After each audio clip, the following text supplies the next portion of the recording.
రండి అమరావతి. ఇంకా సిగ్గు రాలేదు మీకు? అంటే ప్రజలు వింటారు కాబట్టి ఎదురుదాడి చేస్తారా మీరు? ఎన్ని రోజులు ఎదురుదాడి చేస్తారు? ఎదురుదాడి చేస్తే ప్రజలు చూసుకోవాల్సిన అవసరం ఉంది. ఇలాంటి వాళ్ళని సంఘ బహిష్కరణ చేయాల్సిన అవసరం ఉంది. ఈ నేరస్తులు దబాయిస్తే భయపడిపోతాం అనుకుంటున్నారు, కానీ ఎవరు ఇక్కడ భయపడరు.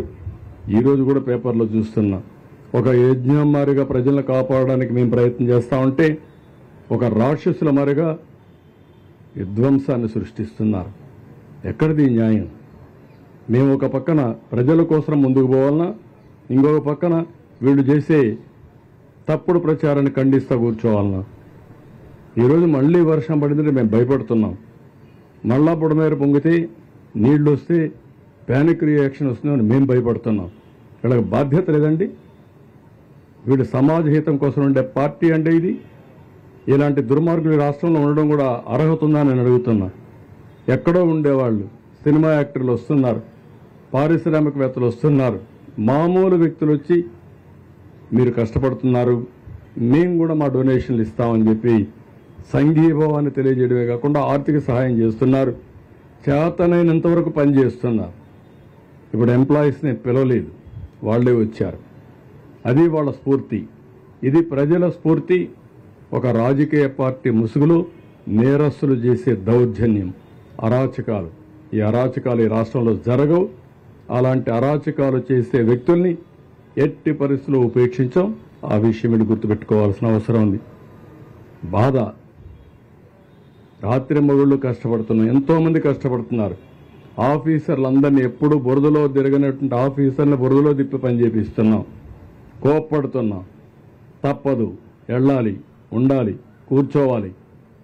ఒక సీనియర్ ఆఫీసర్ ఫీల్డ్కి రారు. అలాంటిది ఈరోజు చీఫ్ సెక్రటరీతో సహా అందరినీ ఫీల్డ్లో పెట్టి పని చేపిస్తున్నాం. అది మా కమిట్మెంట్. బురదల్లే కార్యక్రమం మానండి. సిగ్గుంటే చేసిన తప్పుకు క్షమాపణ చెప్పుకోండి.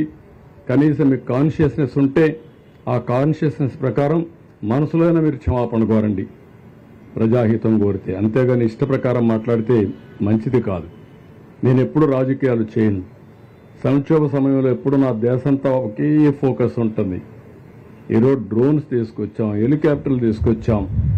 ఈరోజు మార్నింగ్ కూడా హోమ్ మినిస్టర్తో మాట్లాడాను. వారిని కూడా రమ్మన్నాను, టీమును పంపిమన్నాం, మళ్ళా లెటర్ రాస్తున్నాం. అన్ని విధాలా మేము చేయాల్సిన పనులన్నీ చేస్తామంటే ఈ రాక్షస మూక ఎక్కడికెక్కడ అడ్డం వేయడం, ఇష్టానుసారంగా ప్రవర్తించడం, డిస్టర్బ్ చేయడం, ప్రజల్ని మభ్యపెట్టడం, ప్రజల్ని భయభ్రాంతులను చేయడం, ఇది వీళ్ళు చేసే పని. అమరావతి మునిగిపోతుందంటారు, లేదంటే మొత్తం ఇక్కడ జరగడానికి బుడమేరుని ఏదో గేట్లు ఎత్తేసారంటారు. మా ఇల్లు కాపాడుకోవడానికి ఆ నీళ్లు తీసుకొచ్చి ఇక్కడ వదిలిపెట్టామంటారు. బుద్ధి జ్ఞానం ఉండాలి, కనీసం ఇంగిత జ్ఞానం ఉండాలి. మాట్లాడేటప్పుడు ప్రజలు కూడా వాచ్ చేస్తారని ఆలోచన ఉండాలి. నేను అందుకే ప్రజా చైతన్యం కోసం మాట్లాడుతున్నా. నా సొంతం కోసం కదా, నన్నేమీ చేయలేరు వీళ్ళు, అది వేరే విషయం. ఈ రాష్ట్రం ఏమవుతుంది ఇలాంటి దుర్మార్గుల వల్ల? కష్టాల్లో ఉన్నప్పుడు సానుభూతి చూపించకుండా విషాన్ని జిమ్మే వాళ్ళని ఏమనాలి? ఎందుకు ఇలాంటి పైశాచిక ఆనందాన్ని పొందుతున్నారు నాకైతే అర్థం కావడం లేదు. అందుకే చాలా స్పష్టంగా ఖండిస్తున్నా. ఎన్నిసార్లు చెప్పితే అన్నిసార్లు మీరు క్షమాపణ చెప్పే వరకు మిమ్మల్ని వదిలిపెట్టాను, గుర్తుపెట్టుకోండి. ఈరోజు నేను డీటెయిల్డ్గా అవసరమైతే 1-to-1 అమరావతి ఉంది. డే వారీగా ఎప్పుడ నీళ్లు ఉన్నాయండి అక్కడ? మాస్కింగ్ ఆఫీస్ చూశారు మీరు ఎవరు? నీళ్లు లేకపోతే ఉన్నాయని ఫోటో వేస్తాం పేపర్లో. ఏదో పేపర్ అది ఏమనాలి వెళ్ళి. రెండోది బుడమేరు గురించి అసత్యాలు ప్రచారం చేస్తూ గేట్లు ఎత్తేసారంట. మా ఇల్లు కాపాడుకోవడం నీళ్లు అక్కడ వదిలిపెట్టామంట, ముంచేసామంట. అందరిళ్ళకి నీళ్లు వచ్చాయి, అదేం పెద్ద బాధ లేదు. మా ఇంట్లోకి నీళ్లు వస్తే వస్తాయి. ఏమైపోతుందండి దానికి? వచ్చాయి, పోయినాయి. ఇల్లు కూలిపోతుందని పారిపోయానంట. బుద్ధి జ్ఞానం అండ. కాలమ్స్తో కడితే, కాంక్రీట్తో కడితే ఆ ఇల్లు ఎవరిది? నాది కూడా కాదు, రెంటెడ్ ఇల్లు. అది కూడా ఓరవలేని మనస్తత్వం అంటే ఏం చెప్పాలి? మరి ప్యాలెస్లు కట్టుకొని నేను ఉండడం లేదు. ఇవన్నీ చాలా దారుణమైన పనులు చేస్తున్నారు. నేను చెప్పకపోతే నేను డిఫాల్టర్ని అవుతాను. అందుకే ప్రభుత్వం 2 కార్యక్రమాలు చేయాలి. యజ్ఞం చేయాలి, ప్రజల బాగు కోసం సేవా కార్యక్రమాలు చేయాలి, రాక్షసుల్ని ఎదుర్కోవాలి, వాళ్ళతో యుద్ధం చేస్తూ యజ్ఞం చేయాలి. ఆ పరిస్థితిలో ఉన్నాం. ప్రజాస్వామ్యులు ఉండవు. ప్రజాస్వామ్యంలో భయపడతారు కానీ మళ్ళా రాక్షస రాజ్యాలు గుర్తొస్తున్నాయి. ఆ రాజ్యాల్లో ఏ విధంగా రాక్షసులు ఉండేవారో అవన్నీ గుర్తొస్తున్నాయి. Thank you.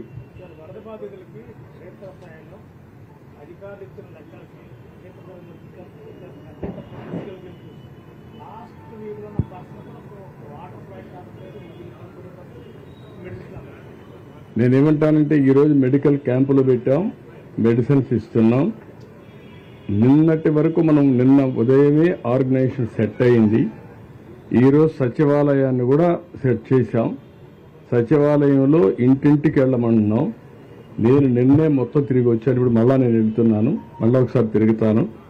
నేను తిరగడం, ఫీడ్బ్యాక్ తెప్పించడం, చాలా స్పష్టంగా ఏ నెంబర్లకు అందలేదో ఆ నెంబర్లు కూడా చెప్తే ఆ ఇంటికి పంపించే బాధ్యత తీసుకుంటాం. ఇంకా చిన్న ల్యాబ్సెస్ పూర్తిగా లేవని నేను 7 లక్షల మందికి దగ్గర సర్వీస్ చేయాలా. 7 లక్షల మందికి సర్వీస్ చేయాలంటే కొంతమంది కొండపైన ఉంటారు, కొంతమంది వాటర్లో ఉంటారు, కొంతమంది 4వ అంతస్తులో ఉంటారు. ఇలాంటి సమస్యలు ఉన్నాయి. ఇవన్నీ కూడా ఏం చేయాలనో అనునిత్యం మానిటర్ చేస్తున్నాం.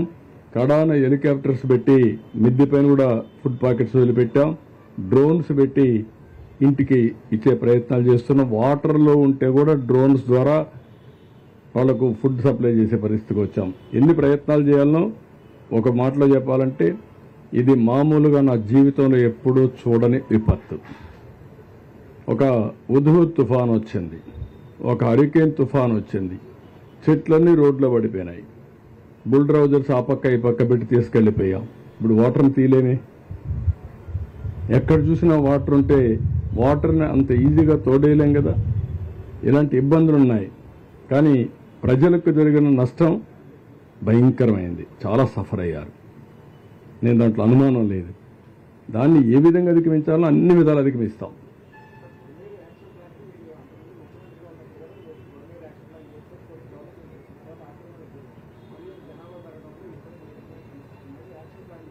ఒక యాక్షన్ ప్లాన్ తయారు చేస్తాం.